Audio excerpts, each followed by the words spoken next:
Thank you for joining us tonight for your 5 News at 10. I'm Morgan Wrigley. We start tonight in Fort Smith, where the city has approved hiring a city administrator, and they move to appoint acting administrator Jeff Dingman. City directors move to enter contract negotiations with Dingman in a 4-3 vote.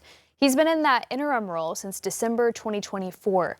Former administrator Carl Geffken was fired after he made a remark towards a citizen on a hot mic. If Dingman accepts the offer, he will continue to run the day-to-day operations for Fort Smith. By the way, if voters pass a November proposal to change the city's form of government, Dingman's position would be eliminated and his responsibilities would go to the next mayor of the city. Well, turning now to the first check of the forecast tonight with Chief Meteorologist Scott Covert. Anything groundbreaking to share? No, this is like the most boring forecast ever. Back to you, right?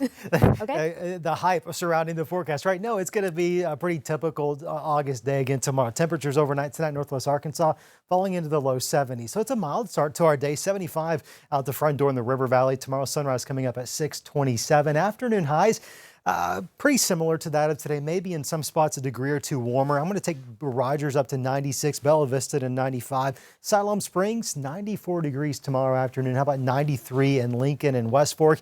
In the River Valley, I think we're going to have a lot of upper 90s, but I think we're going to have a handful of low triple digits as well. In fact, Poto, Sallisaw, 101 degrees tomorrow. It's going to be another hot one. 98 Spiro, 100 Van Buren and Paris. How about 98 in Hartman tomorrow afternoon? 99 the high expected in Waldron. There are a handful of heat alerts in effect for tomorrow. These, at this point of the year, they're a dime a dozen, right? We get a ton of them, and at this point, wash, rinse, repeat. They are good reminders. You better take care of yourself if you are going to be out and about. It will be dangerously hot if you're doing too much work without proper breaks, proper hydration. I don't find a lot of relief in the next 10 days. There are some minor rain chances that arrive late this week. We'll take a look at the timing of that, all coming up here in just a few. Thank you, Scott. And this has been years in the making. The Fayetteville City Council voted tonight to designate a portion of South Fayetteville as the city's Black Historic District.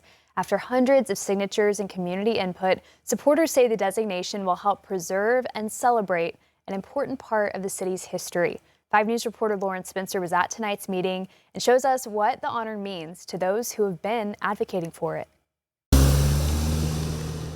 A Black Historic District has been in the works for Fayetteville for over 3 years. This isn't just a Black thing, this is a Fayetteville thing. Councilmember Dr. DeAndre Jones has been a strong supporter since the beginning. He says the designation is about making sure Fayetteville's Black stories are not only told, but celebrated. That's where they lived, that's where they worshiped, that's where they went to, they went to school. That was the economic part of the community. The district will be in this area as well as some surrounding streets. It's where the city says is the highest concentration of historic Black ownership in Fayetteville. We can't talk about Fayetteville without talking about that part of our city. With the recognition, supporters hope the district will help build pride while also creating new opportunities for local businesses. It's the city's first local historic district recognizing the history and contributions of Fayetteville's Black community. Not just our African American community members, but the non-African Americans living in South Fayetteville signed the petition, have been very, very involved in the process since day one, and I believe that that is something that Fayetteville should be very proud of. Jones says this will make sure those stories are celebrated and not forgotten for decades to come. It's going to prove that Fayetteville is progressive and that Fayetteville is a place for everyone. In Fayetteville, covering news where you live, Lauren Spencer, 5 News. The designation also means certain construction and demolition requests within the district could require review by the Historic District Commission. The council is still discussing creating the South Fayetteville Historic District. Well, meanwhile, Fayetteville Public Schools broke ground today on the new campus for Ramey Junior High. This site has seen quite a bit of pushback from neighbors who say the district is not doing enough to address runoff and traffic concerns.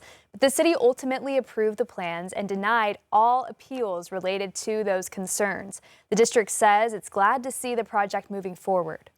The people of Fayetteville are passionate about a lot of things, education key among them. You know, we're a college town, we have a fabulous school system, we're also an environmentally conscious city, and we believe this project in the tree preservation and to keep the commuting miles to a minimum, so that people aren't driving from one side of town to the other to get to school is also a benefit to our community. The old Ramey campus will be turned into another high school. A new campus is expected to open in the fall of 2028. All new tonight at 10, Madison County has appointed an interim sheriff after Ronnie Boyd put in his resignation last week. The quorum court voted to appoint Ryan Ray. He will fill the position until January. Chuck Melton, who defeated Boyd in the March primary, is currently the only candidate on the November ballot. Boyd said in his resignation letter that his presence could, quote, impede the progress of the sheriff's office. He'll officially leave the job on Thursday. Well, 1,500 University of Arkansas students were left confused today after an incorrect email was sent from the university's housing department. It was this message saying the students' housing contract was canceled. This led to parents flooding Facebook groups, reportedly calling the housing department trying to get more information about this. The university then sent out another email soon after, apologizing and assuring students their housing contracts were secured. By the way, move-in starts tomorrow. Classes start on the 17th. On Centerton, a man was arrested after police say they caught him on camera throwing a trash bag full of newborn puppies into a car wash dumpster. 30-year-old Skylar Shockley was booked into the Benton County Jail today on animal cruelty charges. An anonymous tip and surveillance video led police to his arrest. The Centerton shelter then called Big Paws of the Ozarks to take care of the puppies. They are now placed at several foster homes. We unfortunately lost one of the puppies. It happens with bottle babies this little, but we have 6 healthy boys that are all doing great. They will be adoptable. They're 3 weeks old today, actually. And so we'll begin looking at adoption applications for them around 6 weeks old, and they'll be able to go home to their adoptive families when they're 8 weeks old. Big Paw says these types of situations happen all the time. They say if you have an unwanted litter, give them a call so they can help with the situation. A man already serving time in Arkansas prison has pleaded guilty to sending threatening letters to several members of Congress and former Vice President Kamala Harris. Federal prosecutors say 55-year-old Todd Curry admitted to mailing threatening communication to 6 U.S. senators and the former VP. Investigators say the letters were sent from Little Rock in 2022, and they contained threats to kill or harm them.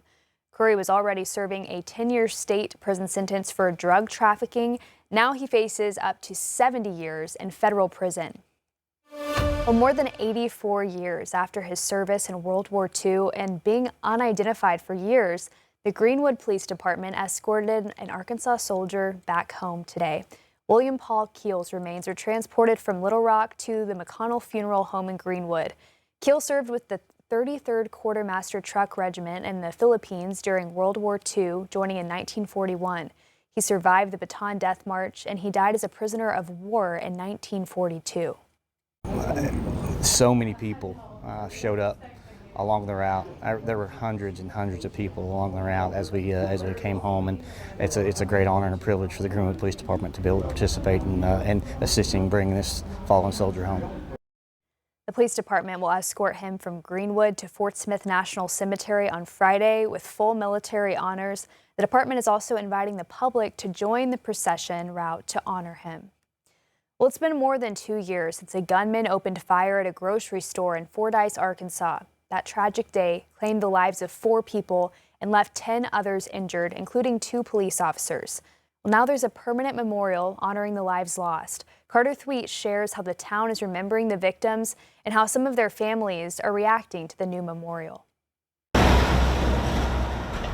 Those in the mood for a history lesson might make a trip to the Dallas County Museum in Fordyce. A vast amount of history that's here in this building. But amid all the fun, a sobering reminder. They leave a marker and people can sign them, to show their concern and love. After the 2024 mass shooting at the Mad Butcher grocery store, so many people signed that they ran out of room on the hearts. The crosses now sit inside the museum, replaced by something more permanent. Of course, there'll never be complete closure. Helen Browning's daughter, Callie Weems, was killed that day in 2024. She was a 23-year-old nurse who left behind a daughter.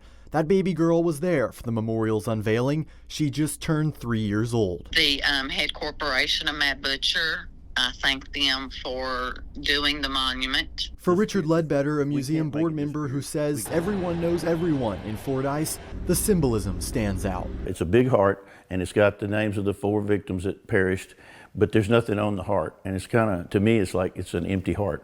You know, kind of, we're missing those 4. And we'll always remember them. Helen says she's grateful for this memorial and the fact that it uses the name that everyone called her daughter, Callie Jane. She hopes that, as the memorial says, they will always be remembered. And our loved ones mean just as much to us in death as they did in life. And we want everyone to remember them. That's Carter Thweet reporting. The gunman, Travis Posey, pleaded guilty on this day last year. Posey is now serving 4 consecutive life sentences without the possibility of parole at the Varner Supermax.